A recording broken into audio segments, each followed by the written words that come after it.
Film star Alia Bhatt પર આરોપ છે કે તેઓ બધા સિક્રેટ આઉટ કરી દે છે.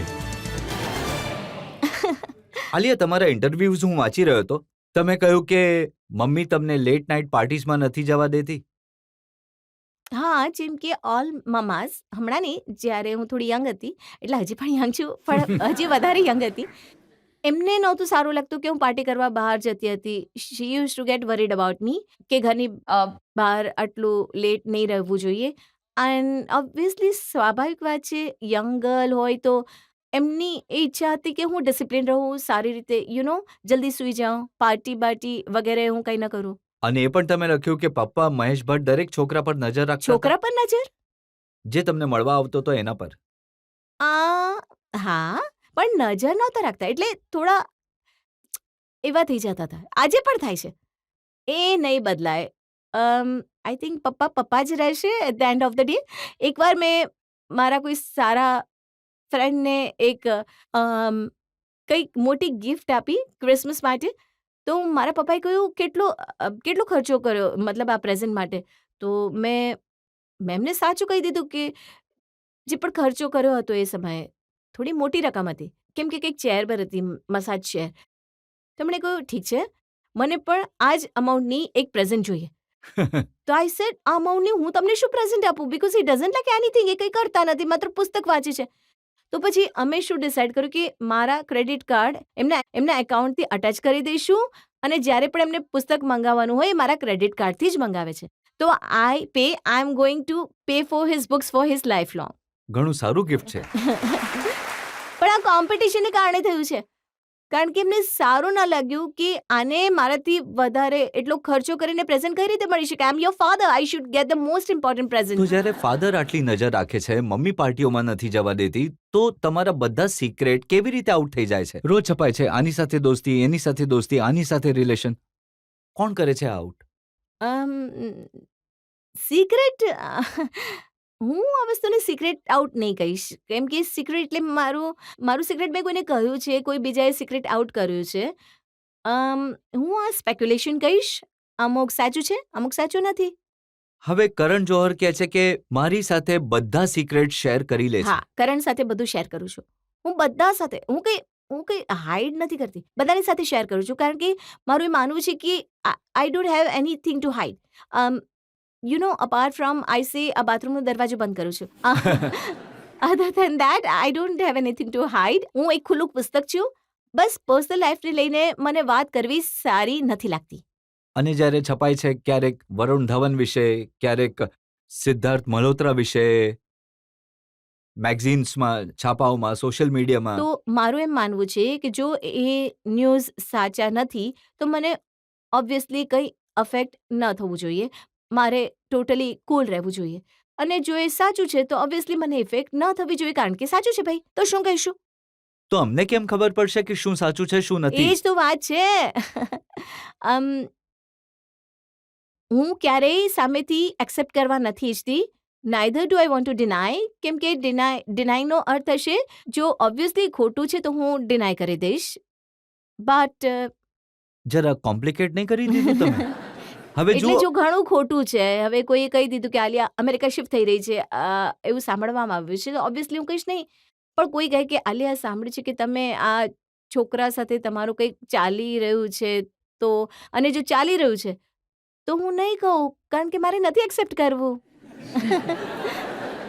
અચ્છા, જો હું તમને કહું કે આ છોકરા સાથે ઘણા બધા ફોટા તમારા આજકાલ છપાઈ રહ્યા છે. હવે રિસર્ચ કરતી વખતે દરેક થોડા સમયમાં એક ફોટો આ છોકરા સાથે તમારો આવે છે. તો આ છોકરા વિશે?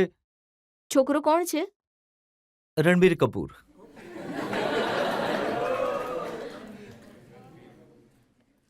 જેમ કે મેં કહ્યું કે હું કંઈ એક્સેપ્ટ કે ડિનાય કરવા નથી ઈચ્છતી.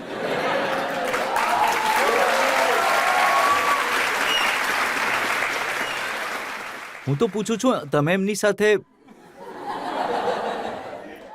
મારો ચહેરો લાલ થઈ ગયો છે, એને પહેલા કંટ્રોલ કરવાની કોશિશ કરી રહી છું. હા, હું તો પૂછી રહ્યો તો સીધી વાત. તમે એમની સાથે એક ફિલ્મ કરી રહ્યા છો, તો કેવું લાગી રહ્યું છે કામ કરીને? તમે આ નહોતું પૂછ્યું.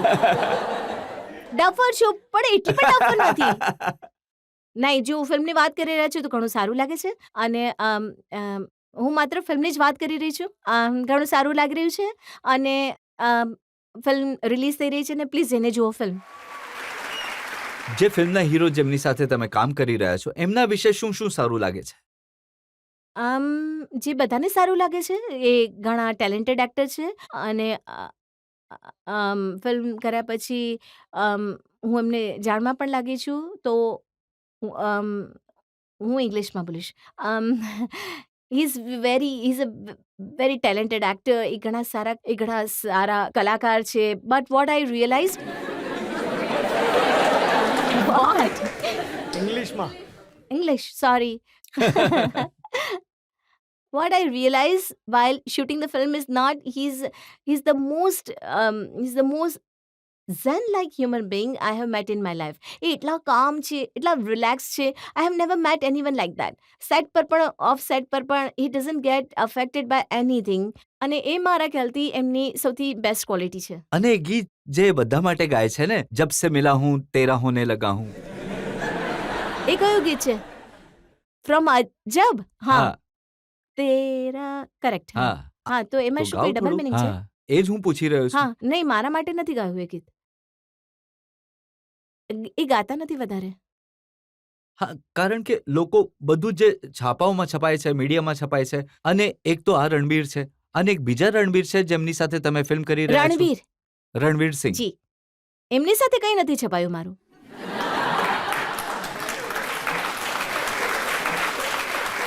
આલિયા, હવે લોકોને પૂછીએ જે સવાલ પૂછવા ઈચ્છે છે. જી. સક્સેસફુલ મુમેન્ટ પર તમે પહોંચી ગયા છો. તમને પહોંચવા માટે એક સિક્રેટ મંત્ર આઈ વોન્ટ કે તમે મને આપો કે કઈ રીતે હું એ મુકામ સુધી પહોંચી જાઉં જ્યાં રજતજી ઊભા છે. ઓનેસ્ટલી આ ક્લિશેડ આન્સર નથી, પણ મને કોઈ સિક્રેટ મંત્ર ખબર નથી અને હું એ પણ નથી કહી રહી કે હું એકદમ સક્સેસફુલ મુકામ પર પહોંચી ગઈ છું. મારું એ માનવું છે કે મેં બસ હમણાં શરૂઆત કરી છે. ઓબ્વિયસલી હાર્ડવર્ક ઘણું ઇમ્પોર્ટન્ટ છે પણ કોઈ સિક્રેટ મંત્ર નથી. પણ તમે તમારી જો આંખમાં અને દિલમાં તમારા મનમાં આ ડ્રીમ છે તો એ પૂરું થઈને જ રહેશે. તમે બસ ડ્રીમ કરતા રહો, થઈ જશે પૂરું. Thank you so much. You are really adorable, Alia. Thank you. Like you, your voice is also very nice. I just want to listen your song that मैं तेनू समझावा क्यों. Please, please, please.